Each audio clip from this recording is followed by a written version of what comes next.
ताज्या घडामोडींसाठी आरके न्यूजच्या YouTube चॅनेलला सबस्क्राइब करा आणि बेल आयकॉनला क्लिक करायला विसरू नका। ही चांगली गोष्ट आहे। लॅब जे आहेत तुमच्या विज्ञानाच्या त्या चांगल्या आहेत। लोकसहभागातून जेवढी जास्त कामं करता येतील यासाठी तुम्ही प्रयत्न करताय आणि त्यामध्ये शिक्षकांचाही चांगला सहभाग आहे। तर एवढ्या चांगल्या गोष्टी तुमच्याकडे आहेत, त्यामुळे वेगळं असं तुम्हाला काही सांगण्याचं काही नाही। फक्त दरवर्षी काम करताना आपण एकदा चांगलं आहे असं जर आपल्याला सर्टिफिकेट मिळालं की कधी कधी आपण कॉम्प्लेसेंट बनतो, तर ते न राहता दरवर्षी काही नवीन व्हॅल्यू एडिशन करता येईल। कारण शेवटी शिक्षण असं क्षेत्र आहे की त्याच्यामध्ये ज्या काही आयडियाज असतील, इनोव्हेशन असतील, त्याला काही लिमिट नाही। तुमच्या मनामध्ये एखादी आयडिया आली, तुम्ही ती अंमलबजावणी करू शकता आणि कधीही पूर्ण शिक्षण किंवा सर्व गोष्टी कधीच पूर्ण होत नाही। प्रत्येक वेळी काही ना काही शिकण्यासाठी राहिलेलंच असतं आणि तेवढा बदल होत असतो। त्यामुळे ज्या स्टेजला तुम्ही पोहोचलेला आहात त्या स्टेजला राहण्यासाठी, त्याच्यावर जाण्यासाठी नेहमी प्रयत्न करावा। एक विद्यार्थ्यांसाठी आपली शाळा आणि शिक्षण आहे ती विद्यार्थ्यांसाठी आहे। मग विद्यार्थ्यांना काय बेस्ट आपल्याला देता येईल, हे फक्त स्पर्धा परीक्षा जे प्रत्येक गोष्ट आहे ती इंडिकेटर मेजरमेंटचा आहे। फक्त स्पर्धा परीक्षा हा एकमेवच इंडिकेटर नाहीये। तर जसं तुम्ही सांगितलं की व्होकेशनल एज्युकेशन वरती तुम्ही लक्ष देताय, तसं ज्या व्यवहारामध्ये ज्या गोष्टी विद्यार्थ्यांनी शिकणं गरजेचं आहे, ज्याचा फायदा त्यांना पुढे होणारच आहे। इव्हन मला वाटते कुकिंग सुद्धा तुम्ही विद्यार्थ्यांना शिकवायला सुरुवात केली तर त्याच्यामध्ये सुद्धा काही कमी नाही किंवा त्याचा काही विद्यार्थ्यांना तोटा होणार नाही, पुढे त्यांना फायदा होणारच। अशा व्यवहारामध्ये कुठल्या कुठल्या गोष्टी विद्यार्थ्यांना सक्षम बनवण्यासाठी मदत करू शकतात, व्होकेशनल एज्युकेशनच्या माध्यमातून किंवा कुकिंग असेल, टेलरिंग असेल, ज्या गोष्टी स्वतः विद्यार्थी जर शिकले तर त्याचा त्यांना फायदाच होणार आहे। एक व्यक्तिमत्व सक्षम बनवण्यामध्ये त्यांना फायदा होणार आहे। तर या गोष्टी सुद्धा कशा आपल्याला इन्क्लूड करता येतील हे आपण बघितलेलं पाहिजे। विद्यार्थ्यांना फक्त पुस्तकाचा तर अभ्यास आपल्याला करायचाच नाही। नवीन एज्युकेशन पॉलिसी प्रत्येक वेळी जो बदल होत जातो, म्हणजे विद्यार्थ्यांना अभ्यास आहे तो ताणतणावाचा वाटला नाही पाहिजे। म्हणजे शाळेमध्ये यायचं किंवा तो तणाव विद्यार्थ्यांच्या मनात निर्माण नाही झाला पाहिजे। जसं तुम्ही सांगितलं की परिपाठमध्ये 8 विद्यार्थी, वर्षातून 2 वेळा विद्यार्थ्यांना स्टेजवरती यावंच लागतं। ते विद्यार्थ्यांच्या मनामध्ये काय चालू असतं, चाइल्ड सायकोलॉजी जर आपण बघितलं तर 100 विद्यार्थ्यांमध्ये किमान 50 विद्यार्थी असे असतात की त्या तणावामध्ये असतात। मला या दिवशी 15 दिवसानंतर 30 दिवसानंतर परत स्टेजवर जायचं आहे, त्या तणावामध्ये असतात। मग त्याच्यातून ते कसे रिलॅक्स होतील, स्टेज डेअरिंग वाढलंच पाहिजे। म्हणजे हा एक विषय झाला फक्त, म्हणजे ते तुम्ही स्टेज डेअरिंग डेव्हलप करताय, त्यातून त्यांची भीती मोडते। कुठलाही अभ्यासाचा तणाव विद्यार्थ्यांमध्ये राहणार नाही, त्यावेळी नवीन नवीन गोष्टी ते विद्यार्थी शिकतील, कॉन्फिडन्स त्यांच्यामधला वाढेल, म्हणजे आत्मविश्वास वाढलेले विद्यार्थी। आता आपण निपुण भारतमध्ये FLNचे जे काही बेस निश्चित केलेले आहेत त्यामध्ये तर विद्यार्थ्यांनी राहिलंच पाहिजे आणि त्यामध्ये तर विद्यार्थी आहेतच तुमचे, ती चांगली गोष्ट आहे। मग त्याच्या पुढे जाऊन प्रत्येक विद्यार्थी कॉन्फिडंट राहील, विद्यार्थ्यांच्या मनामध्ये भीती राहणार नाही।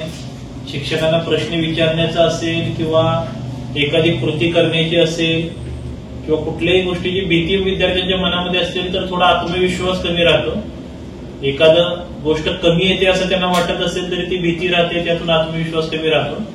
तर 100% आत्मविश्वास असणारे विद्यार्थी कसे घडवता येतील, आता तुम्ही FLN मध्ये पुढे गेलाय त्यामुळे त्या गोष्टीवरती तुम्ही विचार करू शकतात की तुमचे विद्यार्थी कुठल्याही गोष्टीला घाबरणार नाहीत, नवीन गोष्टी शिकण्यासाठी नेहमी पुढे राहतील। कारण शेवटी प्रत्येक विद्यार्थी शाळा शिकल्यानंतर बाहेर जेव्हा जाणार आहे तेव्हा तो जीवनामध्ये एक नागरिक म्हणून जाणार आहे। तो कोणत्याही फील्डमध्ये जाऊ शकतो, त्याच्या IQ नुसार, EQ नुसार त्या क्षेत्रामध्ये गेल्यानंतर त्या क्षेत्रामध्ये कुठल्याही क्षेत्रामधला तणाव सहन करणं, त्या क्षेत्रामध्ये पॉझिटिव्ह कॉन्ट्रीब्युशन देणं आणि नेहमी महत्वाचं आहे की तो विद्यार्थी आनंदी राहिला पाहिजे। ज्या क्षेत्रामध्ये जाईल हॅपीनेस त्याने शोधला पाहिजे, त्या ठिकाणी तेवढा पॉझिटिव्ह एनर्जी त्याने क्रिएट केली पाहिजे। मग तशी परिपाठाच्या माध्यमातून असेल, बाकीच्या सेशनच्या माध्यमातून असेल, प्रत्येक विषय शिकवताना असेल, विद्यार्थी कसा आत्मविश्वास असणारा विद्यार्थी कसा निर्माण करता येईल त्याच्यावरती थोडा अभ्यास करून तुम्ही वर्कआउट करावे। म्हणजे तुमच्या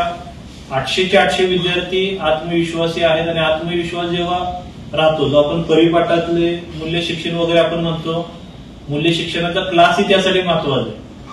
म्हणजे विद्यार्थ्यांना सगळ्या गोष्टीमधलं काय मोल आहे, काय आहे ते समजलं पाहिजे, मूल्य समजले पाहिजे. त्यावरतीही आपण काम करावं ही एक माझी आपल्या सर्वांना सूचना राहील. आणि त्यासोबतच मला वाटतं शिक्षकांनी सुद्धा नेहमी अपडेट राहणं गरजेचं आहे. ते तुम्ही करताय. जे आपण परीक्षा म्हणतो, विद्यार्थ्यांच्याच परीक्षा आपण बघतो, म्हणजे विद्यार्थी कुठे पोहोचलेला आहे. स्पर्धा परीक्षा असेल, आता स्कॉलरशिप असेल, LMMS असेल, विद्यार्थी कुठेपर्यंत आहे आपण तपासतो. तेव्हा शिक्षक सुद्धा कुठेपर्यंत आहे तेही आपण तपासलं पाहिजे. म्हणजे आपण एखादी गोष्ट कंपल्सरी केली की त्याला विरोध होतो. तुम्ही तुमच्या स्तरावरती शिक्षक सुद्धा प्रत्येक वेळी अपडेट राहतायत का, याची एक तुमच्या लेवलचीच परीक्षा स्वतःहूनच तुम्ही स्वतःचं मूल्यांकन करणं असेल, स्वतः अपडेट राहणं असेल. काही कोर्सेस असतील, ऑनलाईन कोर्सेस भरपूर उपलब्ध आहेत. तुमच्या विषयासाठी भरपूर कोर्सेस उपलब्ध आहेत. आणि आता नवीन एज्युकेशन पॉलिसीमध्ये CBSE पॅटर्न येणार आहे. CBSE पॅटर्नसाठी CBSE पॅटर्न मध्ये जायचं असेल तर शिक्षकांना सुद्धा तेवढं सक्षम बनणं गरजेचं आहे. गोष्टी लक्षात घेणं गरजेचं आहे. मग त्यासाठी सुद्धा असा काय उपक्रम शाळेमध्ये करता येईल का की त्याचं अनुकरण इतर शाळांना करता येईल, की शिक्षक तेवढ्या गतीने CBSE पॅटर्नकडे आपल्याला जायचं तर त्यासाठी तेवढ्या गतीने पुढे जात आहेत, तेवढ्या गतीने अभ्यास करून तेवढे अपडेटेड बनतायत. तसंही काही आपल्या शाळेमध्ये उपक्रम करता येतो का तो एक आपण बघावं. आणि आता जे काही टेक्नॉलॉजीमध्ये जे काही नवीन नवीन विषय आहेत, ड्रोन आहे, रोबोटिक्स आहे, AI चा शब्द आता AI आपण सगळीकडे जायचो, आर्टिफिशियल इंटेलिजन्स. AI चा योग्य यूज आहे किंवा बाकीच्या ज्या काही टेक्नॉलॉजी आहेत, ब्लॉकचेन सारख्या काही अदर टेक्नॉलॉजी असतील, या गोष्टीचं सुद्धा एक्सपोजर विद्यार्थ्यांना